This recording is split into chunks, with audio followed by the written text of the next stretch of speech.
Hey, it's Soul, and today I want to hold another thought exercise for fun and conversation, and here's the topic. The upgrade system in Dragonflight is pretty well liked, but there's an ongoing conversation about crestesses and how to obtain them, and what to do with weaker ones outside of just vendoring them.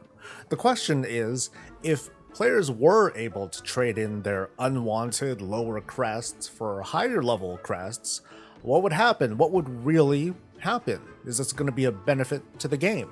If you could, hit the like button, subscribe for more coverage, catch me live, and let's have a chat about crests.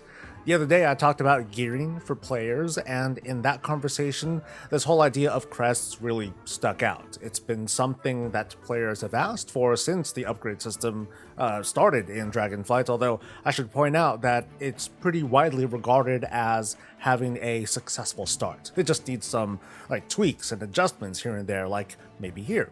So would the upgrading of crests be one of them? Just in case, let's start with a quick recap. There are several levels of crests in Dragonflight. There's Whelpling, there's Drake, there's Worm, and then there's Aspect.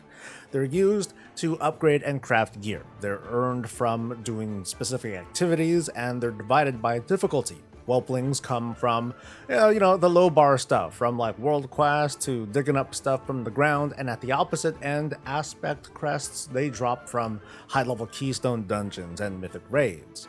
Today, one can trade these things, they can trade these crests down. They can take a bunch of aspects and turn them into worms, and then, and then you can repeat the process and keep going down, but what for, right? Let's say you're a player who regularly runs mythic raids or plus 16 and higher keys, and the only thing that you get are aspects. And you happen to pick up a piece of hero gear that's pretty good, but it needs worms to raise it up to a certain level before using the aspects that you already have to unlock its full potential.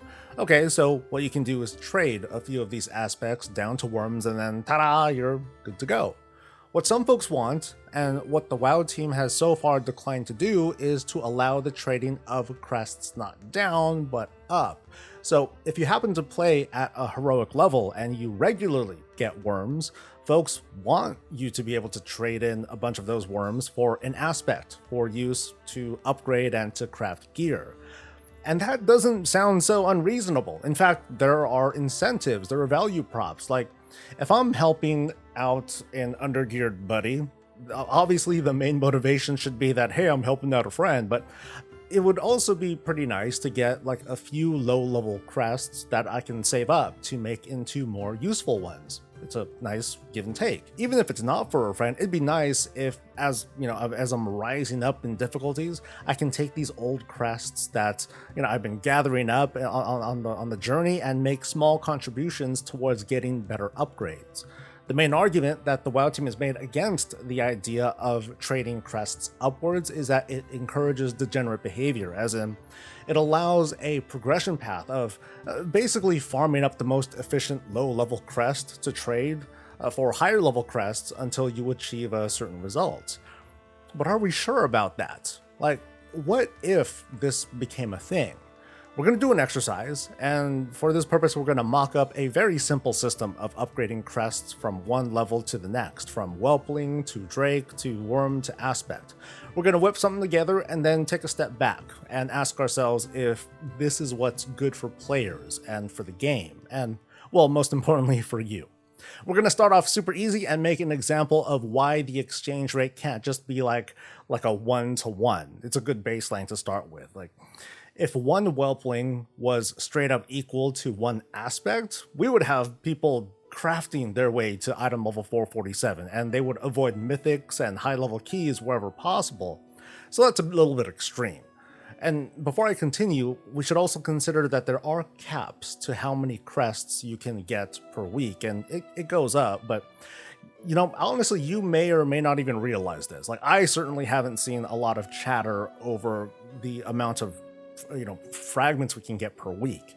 As of this recording, and outside of quest rewards, one would only be able to create at most 100 Whelpling and Drake crests and 90 Worm and Aspect crests. And well, this cap goes up by, I believe, 150 fragments or 10 crests per week. So a 1-to-1 exchange, it's a little bit silly. So let's try a 2-to-1 exchange.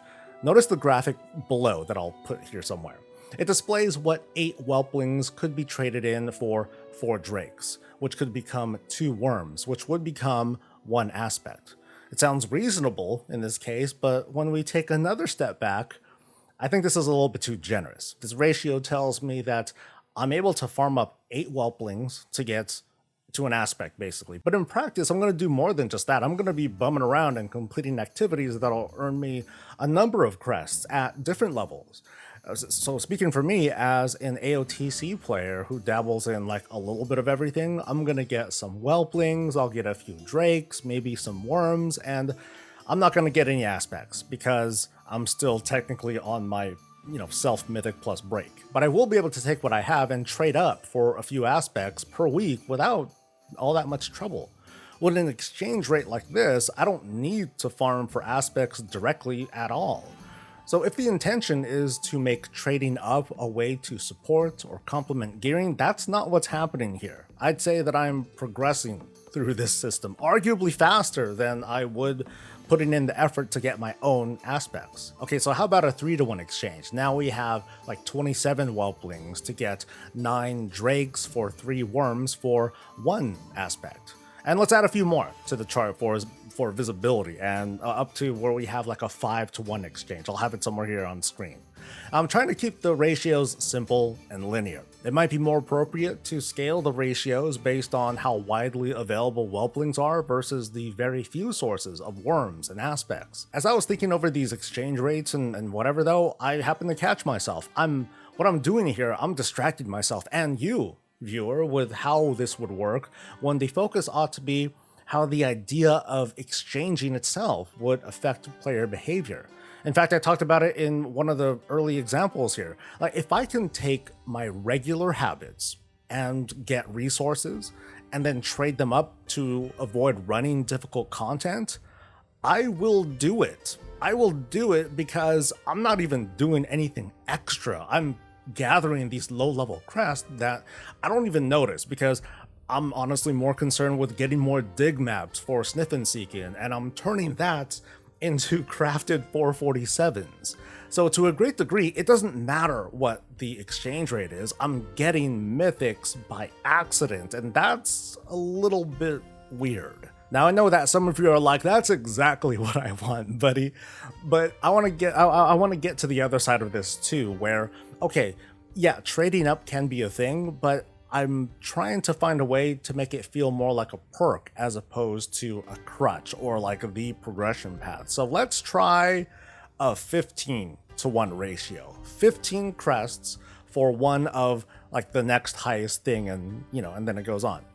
So here, with this kind of exchange, there's no scenario where you can farm up a bunch of whelplings and hope to get an aspect, because you would need thousands of crests, and right now we can only have at most 100 during the season.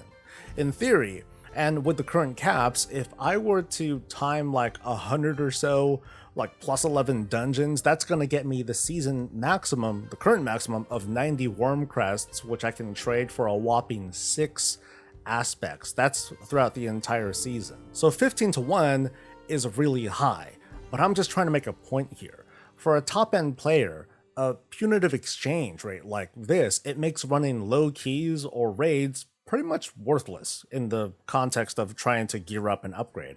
And they're going to instead run content closer to their level. It puts emphasis that the trading up system is most appropriate when you're only moving up from one difficulty to the next, not 2 difficulties and obviously not 3. Personally, I look at a rate like this and I see less of an exchange, and it's more like a dump for crests that I don't intend to use. I feel like the numbers could be played with a little bit more, like make it like less linear where it starts off as really generous, but then the exchange will quickly fall off as we get to higher level crests. So what would happen if we could trade up crests for higher ones? It depends on the numbers. On one side, an exchange compromises the structure of progression by devaluing higher level difficulties in favor of fast runs through easier difficulties. At least that's the observations that we found here. On the other side, a very strict and limited exchange, it feels like a weak gesture, a literal slap in the face. The WoW team has made it pretty clear that they intend to make the relationship between rewards and difficulty feel appropriate while keeping the door open for feedback, and so, here we are.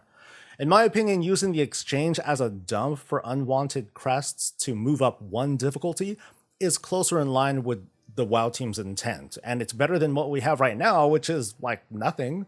But I've only got one opinion, and y'all got a lot more, so I want to hear from you in the comments. Like, what would work best, or are we fine with where we are? Please like the video and subscribe to support the channel. Catch me live, and I'll catch you later. Stay safe, stay healthy, and stay breezy.